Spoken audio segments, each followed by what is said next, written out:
जी, तो दोस्तों आज के iFactioner के लर्निंग वीडियो ट्यूटोरियल में हम इंग्लिश के वर्ड विंटर के 3 डिफरेंट मीनिंग को समझेंगे। देखेंगे कि विंटर को एज अ नाउन कैसे यूज़ करते हैं, एज एन एडजेक्टिव इसका मीनिंग क्या होता है और वर्ब के तौर पे इसका मीनिंग क्या होता है। इस पर्पज़ के लिए हम इंग्लिश में डिफरेंट सेंटेंसेस भी बनाएंगे और उनकी ट्रांसलेशन को समझेंगे। तो शुरू करते हैं जी अपना आज का iFactioner का लर्निंग वीडियो ट्यूटोरियल। दोस्तों, विंटर का पहला मीनिंग जो सबसे कॉमन मीनिंग है वो होता है सर्दी का, सर्दी के मौसम का, मौसम सरमा का। अब जिस तरह ज़्यादातर दुनिया में दिसंबर, जनवरी, फरवरी, फरवरी तक सर्दी का मौसम होता है, लेकिन ऑस्ट्रेलिया वगैरह में जून, जुलाई, अगस्त में वही सर्दी का मौसम होता है। तो साल का सबसे ठंडा सा मौसम को विंटर या विंटर्स कहा जाता है। तो यहाँ पे इस सेंस में हमने सेंटेंस बनाया है it snows in the winter, कि भाई सर्दियों में बर्फ पड़ती है। It snows in the winter. इसके अलावा दोस्तों, विंटर को हम एडजेक्टिव के तौर पे भी यूज़ करते हैं।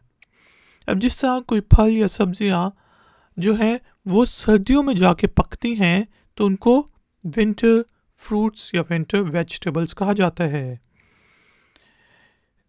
जिस तरह मैं कह सकता हूँ कि लेट्स सपोज कि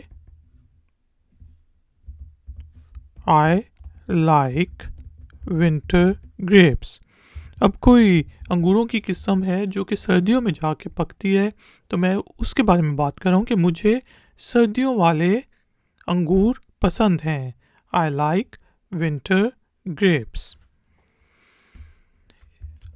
और दोस्तों, वर्ब के तौर पे विंटर का मीनिंग होता है जहाँ कहीं पे टाइम गुजारना सर्दियों में। जिस तरह कुछ बर्ड्स होती हैं, कुछ परिंदे होते हैं, वो जो है रशिया से उड़ के आ जाते हैं पाकिस्तान और इंडिया के इलाकों में सर्दियों में, तो उस चीज़ को विंटरिंग कहा जाता है।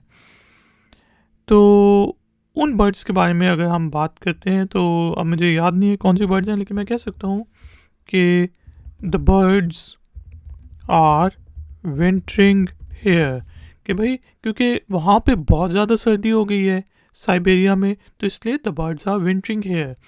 बर्ड्स जो हैं, परिंदे जो हैं, यहाँ पे सर्दियाँ गुजार रहे हैं। The birds are wintering here. दोस्तों, उम्मीद है कि आपको इंग्लिश के वर्ड विंटर के as a noun, as a verb और as an adjective 3 different meaning समझ आ गए होंगे।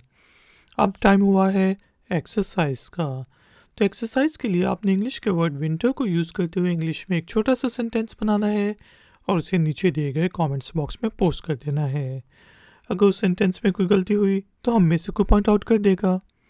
वीडियो पसंद आई है तो लाइक का बटन ज़रूर प्रेस करें, वीडियो को शेयर करें, और अगर आप iFactioner के चैनल पर नए हैं तो चैनल की सपोर्ट के लिए और नई नई नोटिफिकेशंस के लिए चैनल को सब्सक्राइब करके बेल आइकन को प्रेस कर दें। मिलते हैं नेक्स्ट वीडियो ट्यूटोरियल में। Until then, take care, keep learning, keep enjoying. Good day.